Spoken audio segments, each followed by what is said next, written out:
All right, so our next set of questions deals with continuity, and so those 1 through 5 questions are kind of the limit portion of the test, and then the rest are continuity, which definitely involve limits. You'll see that on these questions here, but yeah, we're talking about continuity. Okay, well, ultimately, so remember that the way that we determine continuity, especially at a given point, is we first have to, let's say that given point is x equals a, right? So let's say, so the first thing we want to do is we want to see that f of a is defined, right? So we check that off if possible. Then we see, does a limit exist, right? Does a limit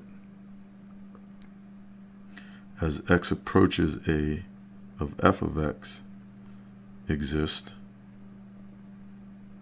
And to do that, we want to see from both sides, right? It's a two-sided limit. So does the limit from the left equal the limit from the right? Then we see, does the limit as x approaches a of f of x equal f of a, right? So are those values the same? And if those values are all the same, that means the function is continuous, right? So so f of x is continuous at a if the following, right? Okay. All right. And it's kind of if and only if. So sometimes you'll see a double F there, if and only if. So if these things are true, it's continuous. If it's continuous, that means these things are true. All right. It's called a biconditional statement. Back to your geometry days, if you remember that term. All right. So getting back to this one. So number 6. So here we have a situation where we have a piecewise function, and we have a part of the function that's everything but where x equals 3, right? Which is this function here. And then we have another function which is a constant for only at x equals 3, right?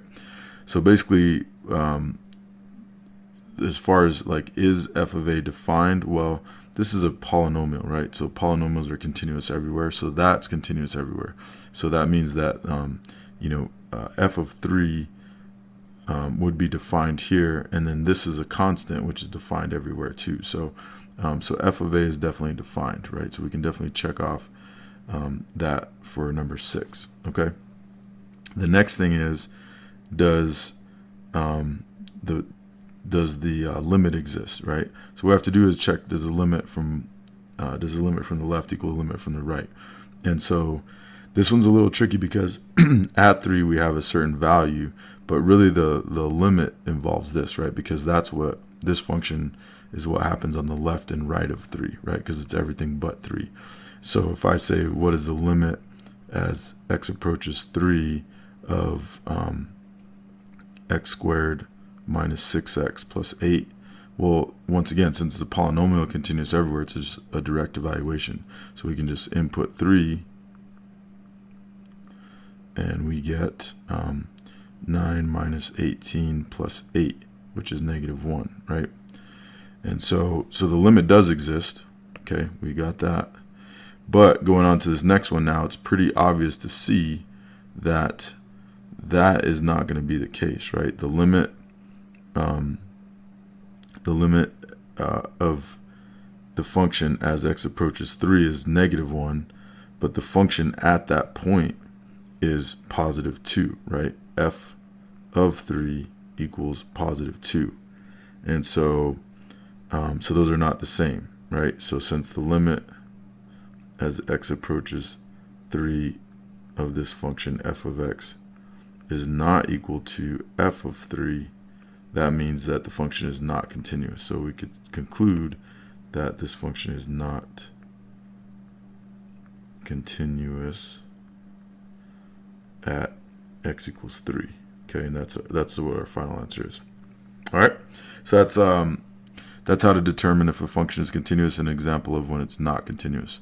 All right, and so yeah, by the way, you'll be given that point that you want to determine the continuity at. Okay, all right. So number 7, similar situation.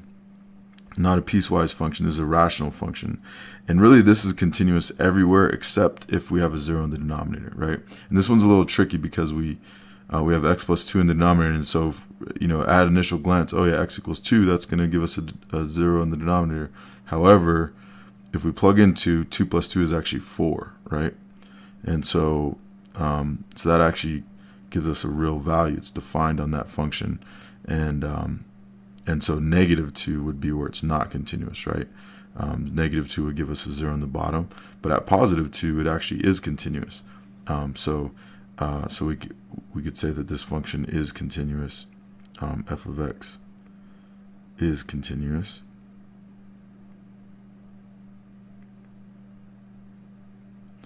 at x equals 2.